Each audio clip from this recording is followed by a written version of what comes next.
अब देखो next concept क्या है आपका, डेसिमल एक्सपेंशन है, डेसिमल एक्सपेंशन। उसके अंदर मैं 3 एग्जाम्पल लेती हूँ। एक लिया मैंने 10/3, इसके अलावा मैं यहाँ पे ले रही हूँ 7/8, उसके बाद मैं ले रही हूँ 1/7। ठीक है, इसके 3 टाइप होंगे। डेसिमल एक्सपेंशन मतलब इनको डिवाइड देना इजीली, ठीक है, और बताना है कि डेसिमल एक्सपेंशन कैसा है। ओके, देखो 10/3, 7/8 और 1/7। तो पहले अगर 7/8 को करो, किसी को भी कर लेते हैं अपन, 10/3 को करना है तो 10 को यहाँ पर 3 से कितने टाइम जाएगा, 3 टाइम जाएगा, कितना आएगा 9 आ जाएगा। ठीक है, 1 बचेगा, यहाँ पे पॉइंट लगा 0, वापिस से कितने टाइम जाएगा, 3 टाइम जाएगा, वापिस 9 आएगा, 1 बचेगा, वापिस 3, ऐसे चलते जा रहे हैं। ठीक है, तो मैं इसको ये लिख सकती हूँ क्या, 10/3 = 3.3 पे बार। ये लिख सकते हैं अपन 3.3 पे बार, लिख सकते हैं क्या, ये वाली चीज लिख सकते हैं। ठीक है, इसको रहने दो। अब 7/8 का देखो, 7 का यानी यहाँ पे क्या हो रहा है, रिपीट हो रहा है। तो यहाँ पर देखो, अब 7 को अंदर डालो, ये 8 से डिवाइड दो, कितने टाइम जा रहा है 0.70 यहाँ पे। तो ये 8 जा क्या होता है 64 होता है, तो 8 जा 64 हो गया। कितना बचा, 10 में से 4 गया, 6 बच गया। ओके, तो ये 60 आ गया। 8 जा 64 होता है और 8 जा 56, यहाँ पे 56, तो यहाँ पे कितना बचा 4, वापिस 0 लगाओ तो 8 में 5 टाइम जाएगा 40 का। ओके, तो ये आ गया 0, यानी यहाँ पर रिमाइंडर कुछ 1 रिपीट होने वाला था, यहाँ पर रिमाइंडर जो है वो कितना बच रहा है 0।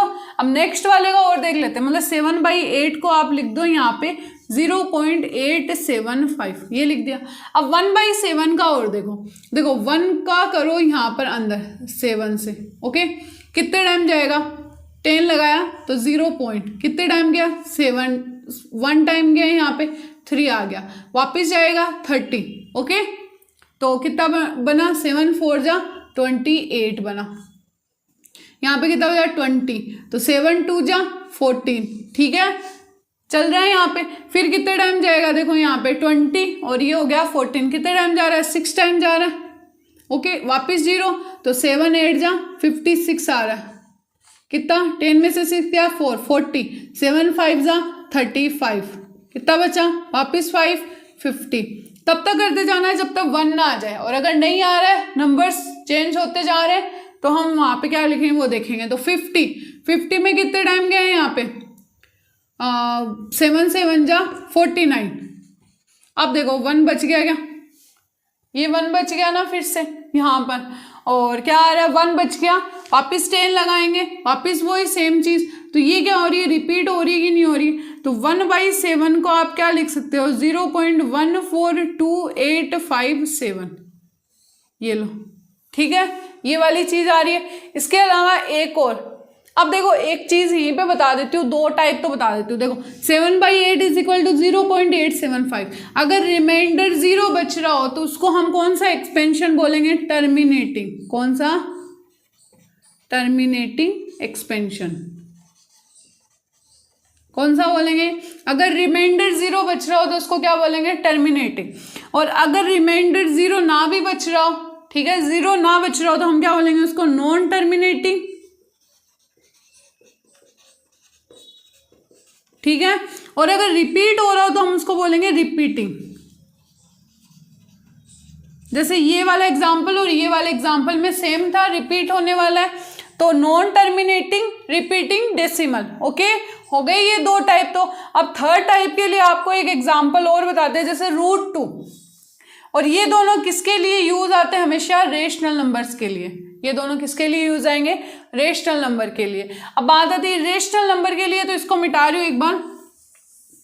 रेशनल नंबर के लिए देखो आपके पास अगर हो कि भाई है ना √2 का हमें निकालना हो, क्या निकालना हो, √2 का हमें अगर वैल्यू निकालनी हो तो क्या आती है वैल्यू, हमें नॉर्मली अगर हम डिवीजन मेथड से √2 को करके देखें, यहाँ पे डिवीजन मेथड से √2 को हम करके देखेंगे तो देखो √2 का स्क्वायर रूट निकालना, यहाँ पे 2 आएगा, किससे जाएगा 1 से जाएगा, 1 टाइम कितना आया यहाँ पे 1 बचेगा। अब इसका डबल करो, 1 का डबल यहाँ पे 2 हो जाएगा, यहाँ पे डिजिट वही यहीं पे आनी चाहिए, लेकिन यहाँ पे तो क्या है 1 है, तो 0 लगाओ तो यहाँ पे क्या लगाना पड़ेगा, पॉइंट लगाना पड़ेगा 1.4।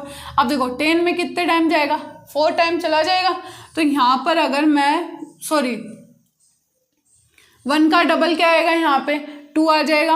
अब 4 से कितने टाइम डबल करूँ, देखो यहाँ पे कितना आएगा, अगर किसी से भी मल्टीप्लाई करती हूँ मैं, एक चीज़ समझना, अगर किसी से भी मैं मल्टीप्लाई करूँ तो यहाँ पर क्या आएगा, देखो 2 में से 1 जाएगा, यहाँ पे बचेगा 1।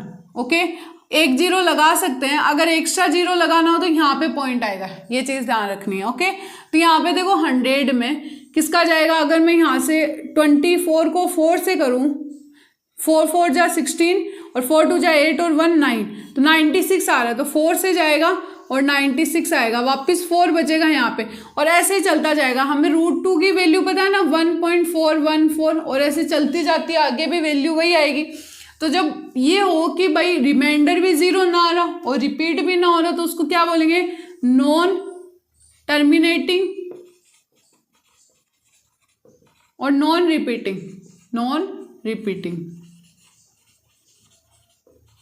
Decimal expansion. ओके, क्या बताया, अगर रिमाइंडर 0 आ रहा हो, याद कर लो अभी, अगर रिमाइंडर 0 आ रहा हो आपका डिवाइड देने से, तो उसको बोलेंगे टर्मिनेटिंग डेसिमल एक्सपेंशन। अगर रिमाइंडर 0 नहीं आ रहा और एक टाइम के बाद यहाँ पर आंसर जो है वो रिपीट होने लग जाए, तो हम क्या बोलेंगे उसको, non terminating repeating decimal expansion. और अगर रिमाइंडर भी 0 नहीं आ रहा है और रिपीट भी नहीं हो रहा है, तो उसको हम क्या बोलेंगे, non terminating non repeating decimal expansion. ठीक है, तो इसी के साथ आपका ये वाला कॉन्सेप्ट क्या होता है, कंप्लीट होता है। उसके बाद हम करेंगे ऑपरेशन ऑन रियल नंबर्स। ठीक है।